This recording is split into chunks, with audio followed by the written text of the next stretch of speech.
Ina muku maraba izuwa sashe na dogon labari a babin Soyayyata da wata bamisriya a Cairo, kashi na 3. Ba zan manta ba, ina gaya muku cewa kamar a mafarki sai na ga wani abu a fuskata, makamancin wani abu da ya kasance a fuskata. Hawaye ne ke zuba daga idanunta. Ko me yasa?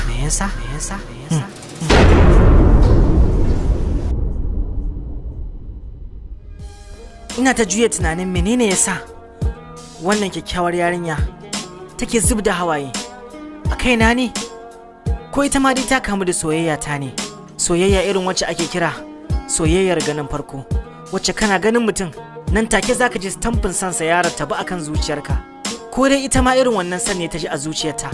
Ya salam, nan take sai na tashi a firgice, ina so na fita amma sai na lura kash, jirgi yayi nisa da tafiya, gashi kuma in dai har ya fara tafiya to baya tsayawa har sai ya je madakatarsa.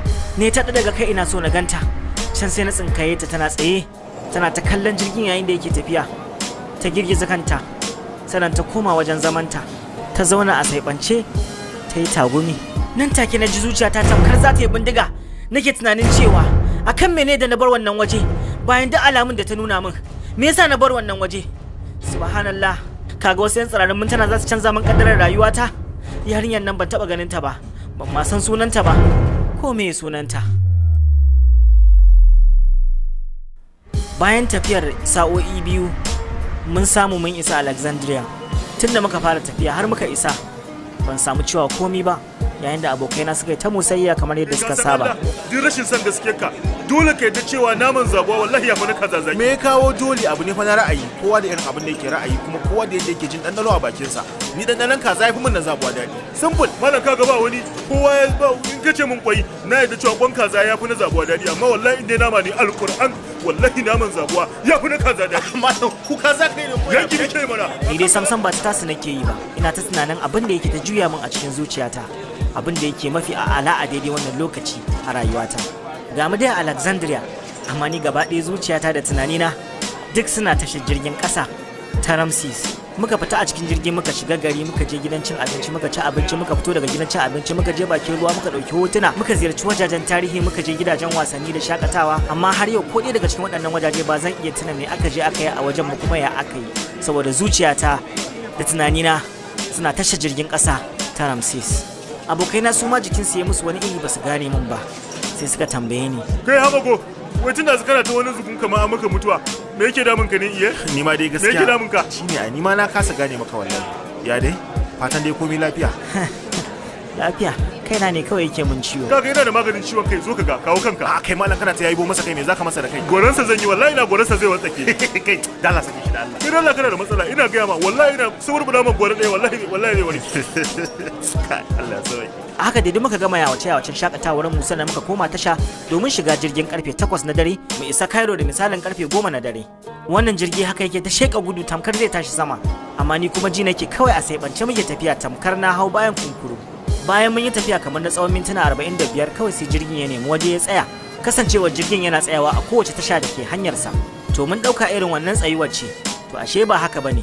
Sai ake sanarwar cewa na cikin wannan jirgi su yi haƙuri, kasancewar sun samu labari ana rikici a can Cairo, saboda wasu daga cikin 'yan ƙasa sun yi tawaye wa shugaban ƙasar wato Hosni Mubarak.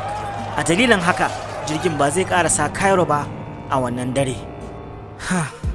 An sanar da mu cewa sai dai mu kwana a wani gari mai suna Tanta da ke tsakanin Alexandria da Cairo.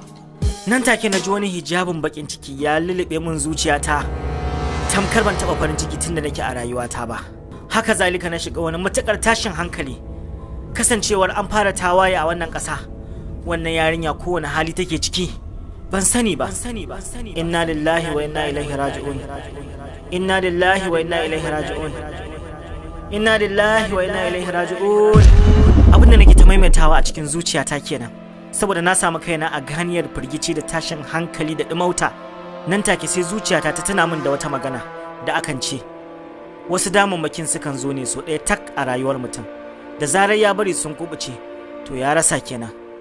Yanzu wannan ɗaya daga cikin irin waɗannan damammakin ne na yi arba da ita kuma na rasa ta. Ayyo, na ji wani ɗaci ya lullube min zuciyata. Shikenan sai na saduda.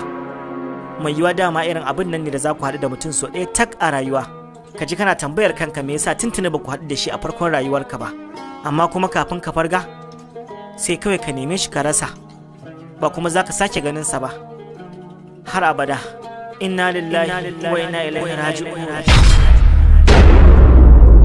Ƙarshen fita na uku kenan na dogon labarin Soyayyata da wata bamisriya a Cairo daga alƙalamin Shamsuddin Lukman. Sai sati mai zuwa za ku ji mu ɗauke da ci gaban wannan labari. Mun gode.